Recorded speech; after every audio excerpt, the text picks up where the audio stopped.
Three, two, one, begin. Hello, everybody. I am back to doing Minecraft videos. You might be shocked because this video has a lot more quality than my previous ones. Took a lot of hiatus. Got a new computer and got back into video creation. I wanted to jumpstart my channel with teaching you a couple of things about this Minecraft Create mod. Because I have seen that there are no real good tutorials on this, except for a few, but they always go into either small tips for people who already play the Create mod, or they go into large tutorials that really don't help you with a lot, but seem like they would help you. I am here to show you the intricacies of Create from the beginning to the end. You will not be held you will not be held back. You will not be held as lesser here, because I am really not an expert. I'm a beginner, but hey, you'll be learning from a genuine expert and one of the people like you. That's it. Here's a little diorama I made. Leave a comment on what you would rate it out of 10. Please give your honest opinions. Don't lie. It's not the best. Tell me how I could improve it. And yeah, let's begin. So, Create mod. The biggest thing about the Create mod, the vanilla, not vanilla, but the Create mod without add-ons is stress units. Stress units and rotation. There are three different things that are the main components of this Create mod. The cogwheel, the shaft, and the large cogwheel. These all spin, and this spinning can be broken down into two things. One, stress. This is a stressometer showing how much stress this entire system is making. Because there's nothing hooked up to it, it's not using any. And also the speed. Speed is how fast it's all going. Some contraptions and some machines in the Create mod will not work at low speed. So, and generally, more speed is better, but sometimes going too fast can break your machines. So you gotta keep these in mind. Generally, in the Create mod, this is the step that you will go through. 1, you'll generate the power. 2, you'll move the power. And 3, you'll use the power. That's how this entire power thing works. Now let's move on to your power generators. There are a couple. They do a variety of different things. First of all, the wooden crank. I hooked up to a speedometer here.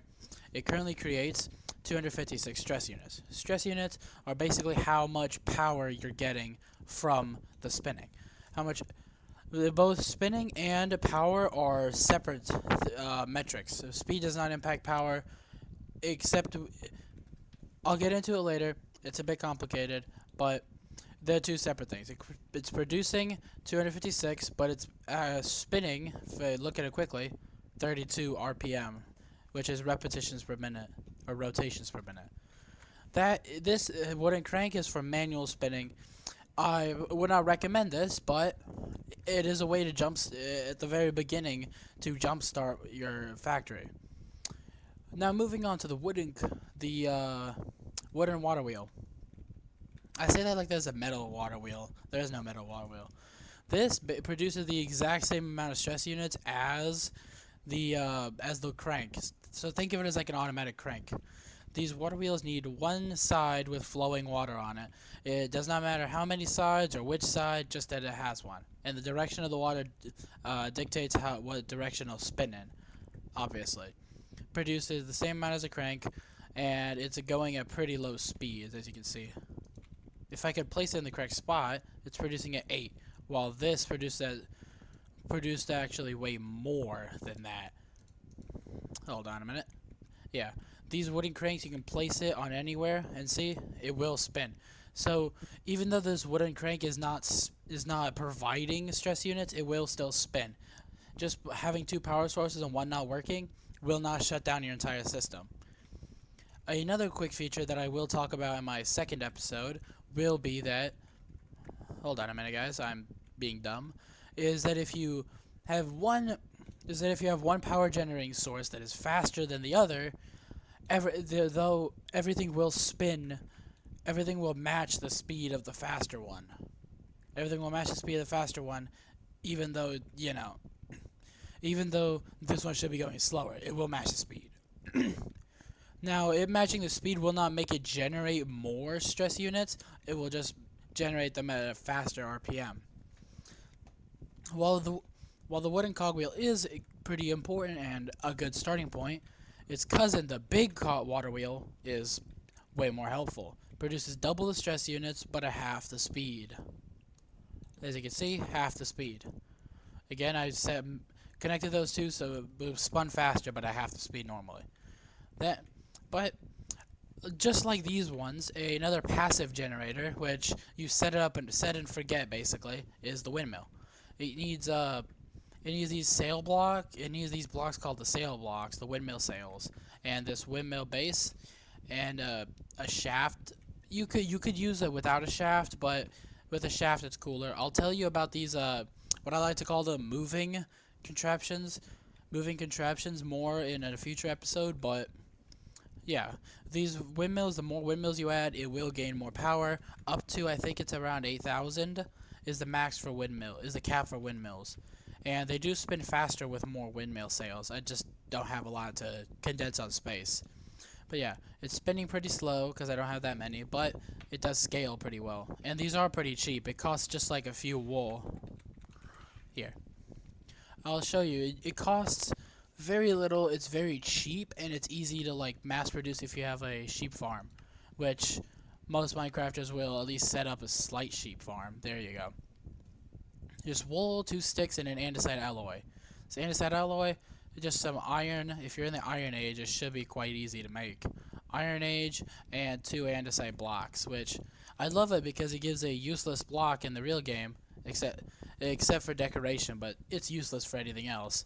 A lot of uses, and it's practically the backbone to this entire operation. But these do produce a little less stress units than you would want in your world. But so let's move on to the main thing you'll be using in the mid to late game: boilers and steam engines. These boilers work by being over blaze burners, which in the create mod menu it shows blaze burners as a mysterious conversion. How do you make an empty blaze burner into a blaze burner? Well, you just have to capture a blaze. Yeah, you just right click it on a blaze and you can capture the blaze in one of these. Right click the blaze with it in your hand and you can capture a blaze. This setup right here with the blaze burners, fuel tank, and engine will create a steam engine. See, if I break these two, it returns back to a fluid tank that's getting filled with water. This does not make a steam engine. But once you put these steam engines, it converts it into a boiler for a steam engine.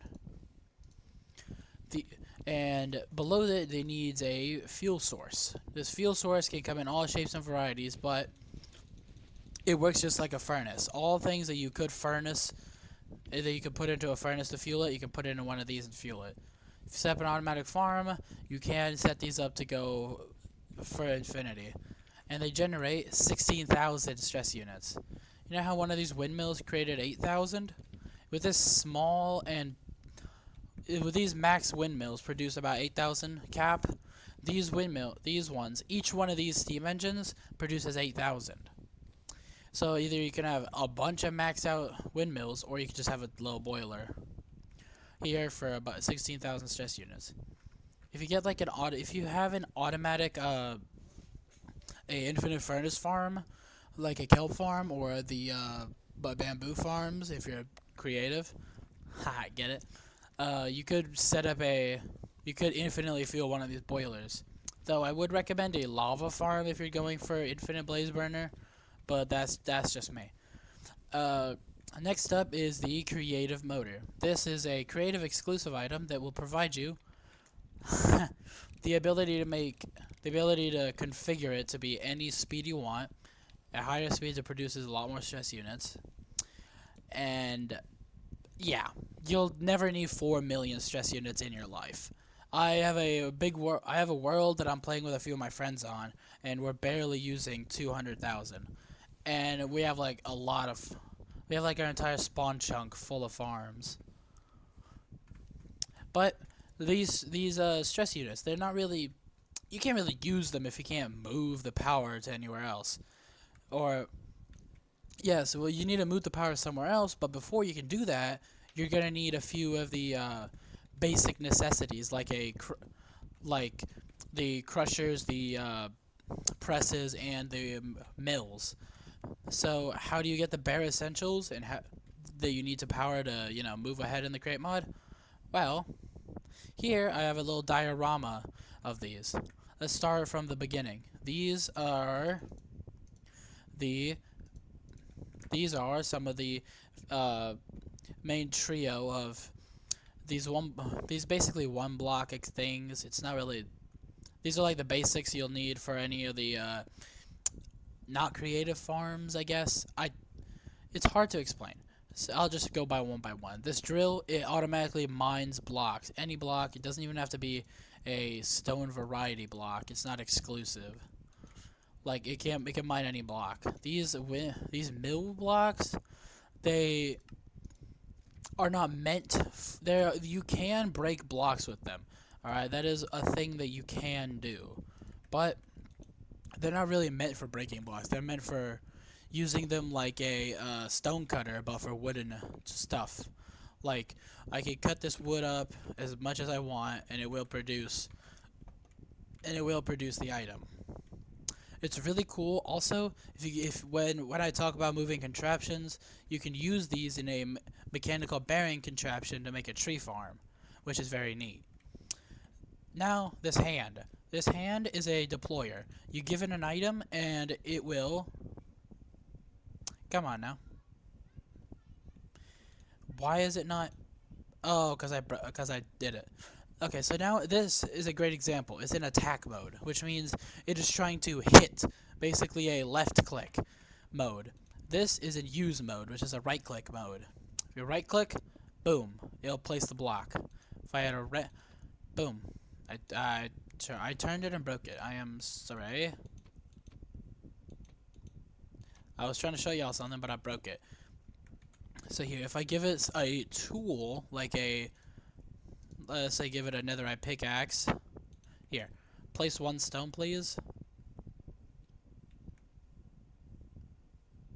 Place that one stone, please. And then I have it with a stone pickaxe in attack mode. It will start breaking it. Though I do not recommend it the breaking process because it does use durability. I wouldn't recommend using these unless you can set up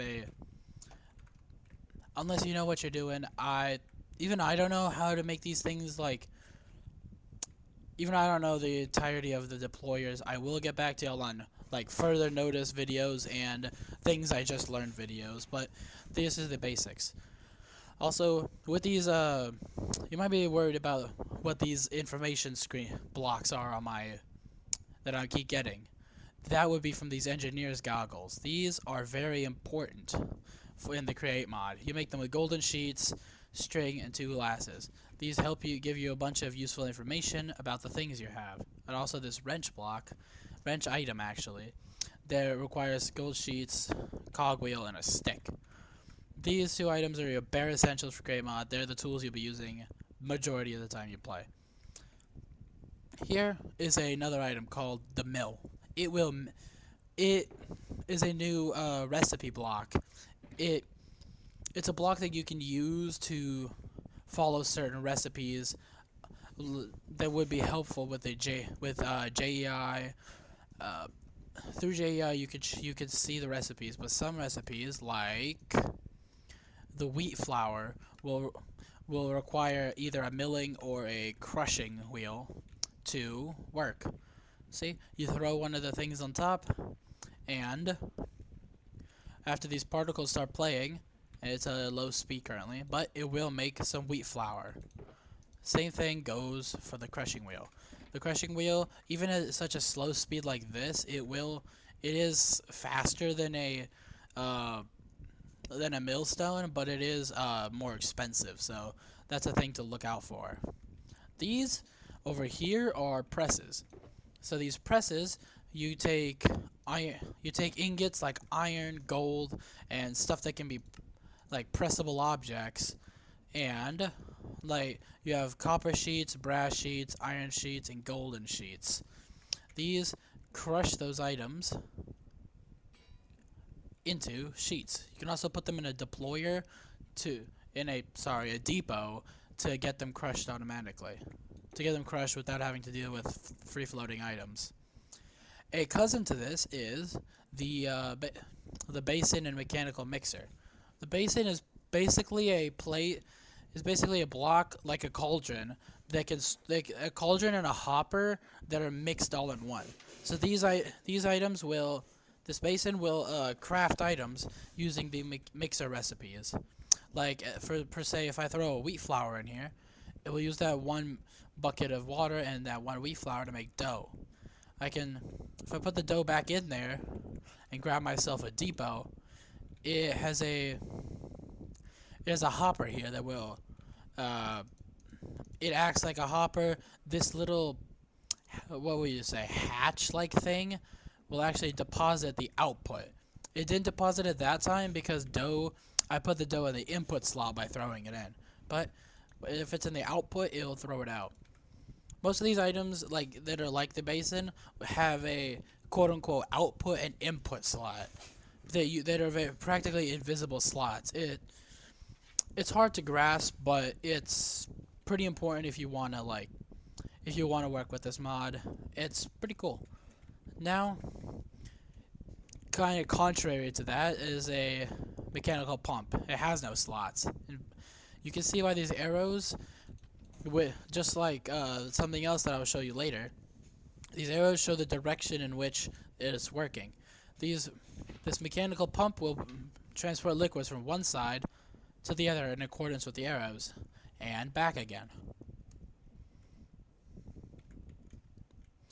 That's really cool, and really what I was saying about the lava farms for this guy, most lava farms will have to use these mechanical pumps to bring the lava to there. By the way, they do not, in Vanilla Create, they will not, these blaze burners will not take lava that you directly pump into it. You will have to have a deployer right click on them with a lava bucket. Then we have a mechanical arm, which I will talk to you about later.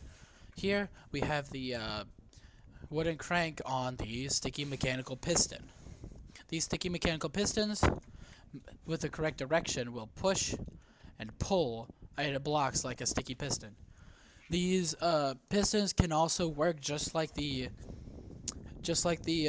what I was talking about earlier with the moving contraptions. Though I have not personally used these for moving contraptions that much, since they were I've had better designs, but they still will come in handy though. But I've used them once for a piston door, and it was really cool, man. You should have seen it. But yeah, that's really that. Now, here's something that will come in handy if you're trying to automate a lot of things. The Auto Crafter. Now, the Auto Crafter. This Auto Crafter, let's just be able to make 2 of these recipes. The Auto Crafter with rotation force can automatically craft items. You see, when you put these automatic crafters next to each other, they have these arrows that pop up. These arrows will show which direction the item will be sent. Like, it's saying that this arrow is coming into here, and there's one arrow sending it here, and this arrow is picking it up to put it into here. These arrow directions don't really matter. You can have them spiral around as much as you want, as long as they get to the end here. As long as they have one ending. This ending is determined by where all of these items will combine together. And they will all eventually get to this one crafting block, and this arrow determines which direction they'll actually be deposited in. Like, if I put that here, if there's no inventory right here, it'll just spit it out. But if I actually turn this one towards this chest right here and put in these 2, it will not spit it out and put it directly into the chest, which is really cool and important for most farms and factories. Though that is really important, this is also, it's more niche than all the other things, but it will come in handy. If you're planning on making like a not a sky block, a piston flying machine farm, you can instead use a gantry carriage. One way of spinning it, it will move it this way, and the other way, it will move it the other way. These gantry carriages are again moving contraptions. There's sticky piston side that you can attach a block to pull it along. Though yes, these are important. These are the things you'll be powering. They still kind of need to, be powered. And you might see these cogwheels that I have over here somewhere. That cogwheels are really important. These are the basics and the most simplest thing you will ever use in this great mod. These are the bare essentials, and no matter how far ahead you are in the game, you will be using them. Here we have the base cogwheel. It's the simplest of them all. It just spins. It spins, and another one next to it, it'll spin it. But mind you that it will spin the other one in the opposite direction. It will invert the direction, which this one's going clockwise, counterclockwise. It's a real, you have to really learn how, it can sometimes break or make your, make or break your factories. Also, there is a thing here, there's a thing of a ghost blocks. These ghost blocks, it show you, hey, here's where we're going to be putting these gears. Is this okay with you? Sometimes it will not make sense. Sometimes gears can go into each other. That's a little game breaking, but it's a little immersion breaking. That might come in handy sometimes, but it's a real headache. I'm not gonna teach all that. That's a live and learn thing. Now we have big cogwheels. These big cogwheels don't actually act like the small ones. You can put two of these small ones next to each other and they'll power. Two of these big ones, nope, they will not power themselves. You need one in the center. So one in the center connects this big wheel to this one, and then to this one, as you can see, transmitting power linearly. Though I do have to admit, if you're trying to transmit power linearly using these big cogwheels, it will cause a little bit of a mess. So I don't recommend doing it that way, but it is feasible. But there are way better ways to do it. Here are the here. You might be saying, okay, big wheels, small wheels, can they interact? As you have seen, yes, they can. But they interact in very strange ways that if you know anything about these cogwheels, this is not really proprietary information, but for those who don't know, like me, you might need to be backed up on this. Here we have a setup. At the start, this basic cogwheel is getting a 16 RPM, just like this big one. But if it goes from small to big, because of the teeth ratio, this one is smaller with less teeth, bigger with more teeth. This is halved speed. It halves the speed going from small to big, and then it doubles the speed going from big to small. See, it went from 16 at the start. These motors are giving 16. It went from either 8 or 32. So these ratios are very important to learn. Also, if you double it and then half it, doubling it this way and then halving it will give you the same speed. It's just basic math, but this can trip up a lot of beginners, and sometimes trips up experts as well. Definitely tripped and is still tripping me up right now. But cogs are basic. There's a lot more different ways to transmit rotation power that are more efficient than these cog wheels, and transporting items, because you're going to need items and you're going to need stress units to do factory stuff. So let's move on to a little bit of the a little bit more complicated stuff. Here is a gearbox. It's a bit complicated, so I'm gonna have to teach you, and it really doesn't make sense to me either, but I'll try my best. Here, I have a creative motor going into these four cogwheels. This gearbox and these four cogwheels are the same thing. It's just that the gearbox is these four cogwheels condensed into one block. It does the same job, but here, this big cogwheel, if you look at it linearly, like from the one opposite to it will always spin the opposite way of it.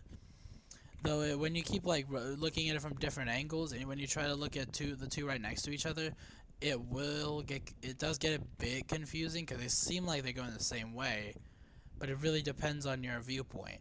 Where are they spinning from? So don't get too confused on it. As you can tell, I am also tripped up by it, but it's nothing that bad. You'll be fine. Okay. It's great and all, but what if you want to move rotation power without having to, without having to have the directions altered? Here we have the encased chain drives. These are a bit fancy. I also really like their textures here. This nice line going through with the andesite casing texture. It's really nice. But these transmit the same rotation power, the same rotation speed, same stress across two linear directions. They also can be placed like that for that to be able to change it from a horizontal shaft to a vertical shaft connection. Though I personally do not know how a chain drive, which like chains, how tying chains would be able to make you able to spin this that way, but that's just because I'm like not the smartest person to be doing this. Well, but you might be asking, Cubone, how? But what if I need to transmit power, connect this one to this one, but I don't wanna, but I need to have something in here as well. I need to connect these two, but it doesn't work. He keeps breaking on me. Well, that's where we get into belt. Now these belts are pretty simple. They're just a bunch of dried kelp. It's literally just a belt of kelp. They will transport items from A to B.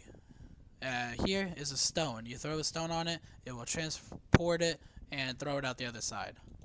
Now, one thing that I personally have not seen in a tutorial is that if you throw a stone on here and there's a solid block here, it won't spit it out. It won't be like, hey, just cause I want to, I'll spit it out. It won't. Though if there is a non-solid block there, it sometimes bugs out. So if you don't want it to throw out if you don't want it to always throw out, I just recommend putting a solid block in front of it, so it doesn't like overflow or randomly spit things out and cause lag. That's like anti-lag kit. Also, for your notice, this belt is not like pushing or moving your stone in one direction. It's actually smoothly transmitting the stone from inventory to inventory. So if you'd like to pretend that this is like one big hopper line, you can. And just like a normal hopper line, I can grab a hopper here, and the belt will automatically take from the hopper line. I can make this hopper... I can make this go... I'm sorry, words are very difficult. You can hook this up and take items off of a belt using hoppers, using chutes, using funnels, using actually hands, but we'll get to those later. Yeah, but these belts aren't just locked to horizontal, as you've seen a little earlier. They can also go in horizontal on this exactly 45-degree line that they're in. Yeah, that's really important. Also, with these belts, they have a special mechanic that's really helpful. If you right-click the edge of a belt with another belt, it'll extend it up to a certain point. And if you do it with a wrench, it'll decrease it to a certain point. You can't get like a 1 block belt or like a 4,000 block belt. There is a limit to it. That's really important to know because sometimes people try to. I have tried to run long distance belt chains, and no, you really don't want to do that. But these belts are very commonplace in factories. They also transmit power in the same direction with empty spaces in between. So you can do this, which you couldn't do on the linear. A a somewhat like a somewhat close I'm sorry. A somewhat close and similar object is the encased fan. It pushes items along with air power, with pure air power. This block is rotation based though. 64 rotation power in one direction will push, while 64 in the other direction will pull items. I will be getting into more about fans because these are really important, but they can act as a they have a mechanic called like washing mechanic, a cooking mechanic, and a blasting mechanic. But that's more in the that'll be in these, I think, in the second episode. But that is important. We need a way to move the items from place to place and actually like farm them. Here we have chutes, which are just like hoppers but chutes. Instead of taking the item and just keeping them in a little inventory right there, as you can see, dropped it, keep it in inventory. These chutes don't have an inventory, not even the smart ones. So when I drop an item, it just drops it as an item, which is very useful if you don't want to have, a loud dispenser or a loud dropper farm just to drop items to do more create stuff. Sorry about that. This chute is technically a part of the andesite age, which is what I like to call this this section of create. Andesite age is anything you create with andesite. These light gray blocks really are the andesite age. Then there's also the copper age, which you get with these pipes and stuff. And then you get to the brass age, which has a lot more of the like smart mechanisms that I will show you about later. That I will tell you about later, and and they really need their own like in-depth look at them. Now we have the smart shoe, which is part of that brass age. Here it's set to extract up to this much or exactly this much of an item. That's only because there's an inventory above it. It won't do it if there is none. So this chute, if there's no filter, if there's nothing on it, it will just shoot them out. But if I set a filter on it, like the dirt, it will drop. It won't drop the stone, but it will drop the dirt. As you can see, these chutes also can, as you just saw, take from an inventory, but they can also give to an inventory as well. See, the dirt went from this smart chute to this other chest down here. If there's a solid, these chutes technically don't have an inventory, but they kind of do. It's like a depot. If you right click on a smart chute that is backed up, you can take one of these. You can take the item that's backing it out. Which is very handy for when, which one, like a random item, like a cooked potato or a tree sapling gets in your farm and it breaks the entire thing, you can just take it out and fix it. It's very helpful. A cousin of those, just like the water wheel cousins, is the funnel. This funnel can do a multitude of different things. It also has a smart brass variety. Here's the andesite funnel. It has the arrows. As I mentioned with the water pump, this is the other thing that has arrows. These arrows show in and out. Go from the outside world into the chest, from inside the chest to the outside world. Now, if I have this at an in, it will pick up items and put them inside the chest. And this one, which I have as an out, as you can see, throws those items out into the world. They were just like the more just like the chutes, but on the sides. These, though they're not actually limited to the sides, they could be up, they could be on another side, they could be below, which means that they can act like chutes. But if you have not hooked these funnels up correctly, they can cause lag in your world, which is terrible. Here, if I put a bunch of stone into this chest, I'm going to show you a mechanic of theirs. These andesite funnels, they will only spit out one stone. See, one stone. Why? Because these andesite funnels check the block below them, the block that they're spitting out onto, and say, hey, is there an item here? If there's an item there, it's technically full to prevent lag, so it won't spit out anymore. But if we break this, it still does it. Why? Because it's checking its own block and the block below it to see if it's one empty and if two there's an item there. Then it won't spit out. But if you pick it up, it spits out another one. Now this feature does not work if there is if it's more than one block below. It will keep on spitting them out until it spits them all out. So be careful to always set it up like this if you don't want lag, or if your storage system can't handle all of this getting in and out. That's really important. But let's move on to the thing that you know the create mod for, the hands. Now when I place these hands down, they don't exactly say, they say no targets. This mechanical arm does not have a target. This mechanical arm can target onto blocks like these belts, these chutes, these funnels, and more.